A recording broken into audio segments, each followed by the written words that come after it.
आज Indian finance minister है, उन्होंने $14 बिलियन का बजट का कश्मीर का दिया। $14 बिलियन। वहाँ पे फिर भी इंडिया अपना 88-75% बजट जो है वो कश्मीर पे खर्च कर रहा है, ताकि लोग उसका तारीफ करें और लोग उसे कहें कि हम इंडिया के साथ रहना चाहते हैं। कैसे पता? वहाँ पे हमारे रिलेटिव है, वहाँ पे हमें पता चलता है रोज। कई मौलाना साहब ऐसे हैं जो हमें जन्नत के रास्ते दिखा रहे हैं, जो कहते हैं कि आपके बच्चे जन्नत में जाएंगे, आप जन्नत में जाएंगे, और शहीद हो तो आप जन्नत में जाओगे, और आपको पता है कि उनके बच्चे कहाँ जा रहे हैं। और भारत ने कश्मीर के लिए $14 अरब का बजट जो है वो मुख्तस किया है, जबकि इंडिया आज के दिन ही इतना बड़ा बजट दे रहा है। आप अगर पाकिस्तान के लिए सीरियस नहीं है तो कश्मीर के लिए किस तरह सीरियस होंगे आप? अगर आप पाकिस्तान को कुछ नहीं दे सकते तो कश्मीर को क्या देंगे आप? आज इंडियन फाइनेंस मिनिस्टर है, उन्होंने $14 बिलियन का बजट का कश्मीर का दिया। $14 बिलियन। और आपके लिए इतला नर्ज है कि आप $3 बिलियन के लिए IMF के सामने फ्लैट हो जाते हैं। खासकर मैं ये बताना चाहूंगा कि वहां पे क्या क्या वंडर हो रहे हैं। मैं जो दुबई वाले हैं, अलामार ग्रुप जो उनका है, वहां पे वो माल ऑफ कश्मीर बना रहा है। $60 मिलियन की इन्वेस्टमेंट वो कर रहे हैं। उसके बाद जो वहां पे उन्होंने ब्रिज बनाया है, जिसका नाम चिनाब ब्रिज है, 2024 में खुलेगा इसी साल। रेलवे का ऊंचा तरीन ब्रिज होगा, चिनाब से 359 मीटर्स हाई है और 29 metres higher than the Eiffel tower of Paris. ये जो उन्होंने 14.16 बिलियन का जो बजट दिया है, जब ये पैसा कश्मीर में लगेगा तो बॉर्डर के इस साइड वाले कश्मीरी क्या देखेंगे, क्या सोचेंगे? और उसके बाद जिस तरह मैं और एक और बात मैं बताना चाहूंगा कि जो यूनियन टेरिटरीज की इकोनॉमी की फोरकास्ट जो उन्होंने की है 10% ग्रोथ की 10% ग्रोथ उनकी यूनियन टेरिटरी। हर बूढ़े बंदे को 1000 से 1500 रुपया हर बूढ़े बंदे को दिया जाता है कश्मीर के अंदर। और उसके बाद जो जब इन्होंने 370 की धारा की थी, प्राइम मिनिस्टर डेवलपमेंट पैकेज के जरिए 53 प्रोजेक्ट्स इंट्रोड्यूस कराए गए थे, जिनकी 58 करोड़ वैल्यू थी उस वक्त जो कश्मीर के अंदर उन्होंने किया था। और वो सिर्फ वही नहीं कर रहे, आप उनकी वैसे ग्रोथ देखें, जिस तरीके से वो एयरपोर्ट बना रहे हैं, हाईवेज बना रहे हैं। कभी इसी तरह अमेरिका में बनी थी जब इनकी तरक्की का तारा चढ़ रहा था। सेकेंड वर्ल्ड वॉर के बाद यहाँ पे भी इन्होंने 1960s में, इनकी तरक्की का सीक्रेट यही था कि हर शहर के साथ सी पोर्ट थी, और फिर इन्होंने सड़कों का जाल बिछाया था, जिसके बाद जो आज तक एंजॉय, आज से कुछ साल पहले तक ये कर रहे थे, अब तो नहीं कर रहे। अब तो इंफ्रास्ट्रक्चर क्रिपलिंग कर रहा है। भारत के साथ रिलेशनशिप, अपने पड़ोसियों के साथ रिलेशनशिप ठीक करना आपकी मजबूरी है, भारत की मजबूरी नहीं है। वो तो राइजिंग है, वो तो आर्टिफिशियल टेक्नोलॉजी पे जा रहे हैं। आप कहाँ है? ट्रेड की तो आपको जरूरत है। 38% इन्फ्लेशन रेट तो आपका है।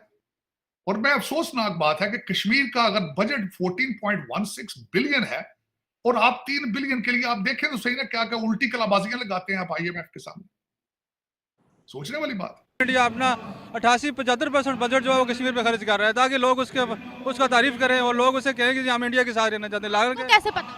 वहाँ पे हमारे रिलेटिव है, वहाँ पे हमें पता चलता है रोज के बाद। वहाँ कहते हैं लोग कहते हैं कि हमें वहाँ पे फ्री बिजली दी जाती है, वहाँ पे भी पानी दिया जाता है, वहाँ पे फ्री सहूलतें दी जाती है, राशन कार्ड जारी किए जाते हैं इंडिया की तरफ से। दिल्ली का वजीर आला जो है फ्री बिजली दे रहा है। वहाँ पे तकरीबन ज़्यादा से ज़्यादा सहूलतें दी जा रही हैं लोगों को, ताकि वो मसला जद्दोजहद ख़त्म करके अपना अमन की तरफ आए। ये उन्होंने खुद बताया आपको? हाँ, हमें खुद बताया लोगों ने, हमें पता भी, हम देखते भी हैं, हमें पता है हमारे, क्योंकि हमारा ताल्लुक ही उन लोगों के साथ है। तालीम कैसी है वहाँ पर? तालीम ताकि वहाँ पे ना मकबूजा कश्मीर में तालीम भी अच्छी दी जाती है वहाँ पे। हाँ, अच्छी, हमसे बहुत बेहतर दी जा रही है। वहाँ पे क्वालिटी एजुकेशन पे बल्कि बहुत ध्यान दिया जा रहा है। हमारे यहाँ 70 सालों में हमें शऊर नहीं दिया गया, तालीम नहीं देगी, हमें लूटा गया और कोई बात नहीं है। जज्बाती किया, बेवकूफ़ बनाया गया है, बेवकूफ़ बनाया। जबकि उसके मुकाबले में आज़ाद कश्मीर में ना होने के बराबर सोचते हैं। मैं माशाल्लाह मैं नहीं कहता हूँ नहीं है, हमारे घर घर में बिजली तक मौजूद है, लेकिन ये है कि उस तरह नहीं है जिस तरह हम कहते हैं। वो आप तो लोड शेडिंग पूरी पाकिस्तान में हो रही है, इस तरह हमारे यहाँ में हो रही है। हमारे यहाँ 18-18 घंटों में लाइट नहीं होती है। आजाद कश्मीर जी हाँ, बाद इलाके में 18-18 घंटे लाइट नहीं होती है। एक तो बर्फानी इलाका है, दूसरा लाइट भी नहीं होती है। मैं जब गई थी तो फोन के सिग्नल तक नहीं आते, वहाँ पर इंटरनेट नहीं आती। वो इलाके हमारे सरहदी इलाके, वहाँ पे कुछ स्क्वाड या थर्ट की वजह से नहीं आ रहे, लेकिन ये है कि हाँ वो हमारी जो लॉ इन्फोर्समेंट एजेंसी है उनका लाके होते हैं, उस वजह से वो उन्हें क्लोज किया होता है, इस वजह नहीं होती है। मैं वही तो कह रही हूँ कि देखिए ये रैली 5 फरवरी की जो हमने निकाली है, अपने हिस्से को ही डेवलप नहीं कर पा रहे और हम डिमांड कर रहे हैं सरहद पार की। चाहते हैं कि यहाँ पर आटे की लाइन में वो खड़े हो, जहाँ उनको 15 रुपए का आटा मिलता है। हम मुसलमान है ना, वो भी मुसलमान है। वहाँ पे हिंदुस्तान में आटा मिल रहा है, चीनी मिल रही है, चीनी 15 रुपए किलो मिल रही है इंडिया में। वहाँ मकबूजा कश्मीर चीनी 15 रुपए किलो मिल रही है, जबकि हम यहाँ पे 155 रुपए किलो ले रहे हैं। इस तरह ही है। लेकिन ये है कि फिर भी हम कहते हैं कि ला इलाहा इल्लल्लाह मोहम्मद रसूलुल्लाह, जो भी हो सहूलतें कुछ नहीं है ला इलाहा इल्लल्लाह के आगे। देखें कई लोग ऐसे हैं जिनकी दुकानदारी है ये, जिनको पैसा मिलता है इस बेस पे कि वो लड़ाई करवाएं हिंदू मुसलमान की। पीस और अमन, देखें मैं एक और चीज बताता चलूं, इंडिया और पाकिस्तान ये दो मुल्क एक हो जाएं, हिंदू और मुसलमान ये एक हो जाएं, तो अमेरिका भी आपके कदमों में होगा। सर मैं लिख के देना चाहता हूं आपको। कई मौलाना साहब ऐसे हैं जो हमें जन्नत के रास्ते दिखा रहे हैं, जो कहते हैं कि आपके बच्चे जन्नत में जाएंगे, आप जन्नत में जाएंगे, और शहीद हो तो आप जन्नत में जाओगे। और आपको पता है कि उनके बच्चे कहाँ जा रहे हैं? उनके बच्चे अमेरिका जा रहे हैं, उनके बच्चे यूरोप जा रहे हैं पढ़ने के लिए। मौलाना साहब की बातें बता रहा हूँ कि इंडियन नेवी ने जो 19 मुसलमानों की जान बचाई और पाकिस्तानी मुसलमानों की जान बचाई, आपने वो तो मेन स्ट्रीम मीडिया पे नहीं चलाया। आप हेट चीजें क्यों दिखाना चाहते हैं? आप पाकिस्तान की बात कर रहे हैं ना कि पाकिस्तान में नून लीग जीतेगा, मैं आपको इधर इंडिया की बता रहा हूं कि उधर नरेंद्र मोदी साहब जीतेंगे। क्योंकि वो क्यों जीतेंगे? क्योंकि वो अभी सारी बातें आपने सुनी होगी, आम आदमी को वो राशन की कोशिश करते हैं फ्री देने की, बिजली की कोशिश करते हैं, लोगों को करोड़ों सिलेंडर फ्री दिए हैं मोदी साहब ने। फिर उसके बाद उन्होंने एक इंडिया की हिस्ट्री का इतना बड़ा मंदिर बनाया कि वो मंदिर आप समझ लें कि एक अजूबा टाइप मंदिर है, बहुत बड़े लेवल मंदिर। तो उन्होंने अपने हिंदुओं के लिए बना दिया, हिंदू उधर इबादत करेंगे, उनकी इबादत गाएं। लेकिन उसके साथ साथ उन्होंने मुसलमानों के लिए भी सोचा है।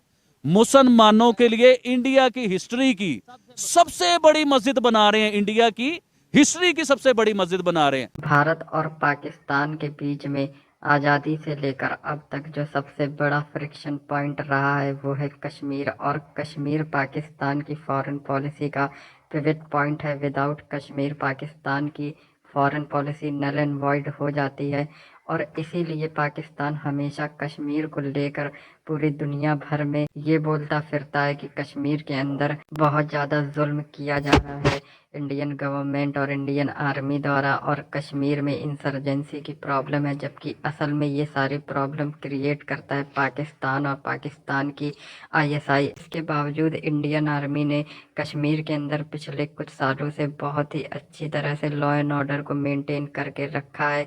पत्थरबाजी से लेकर इंसर्जेंसी लगभग ख़त्म हो चुकी है, और ऐसी स्थिति में अब इकोनॉमिक एक्टिविटी को बढ़ाने के लिए सेंट्रल गवर्नमेंट ने लगभग 14 बिलियन US डॉलर का बजट एलोकेट किया है।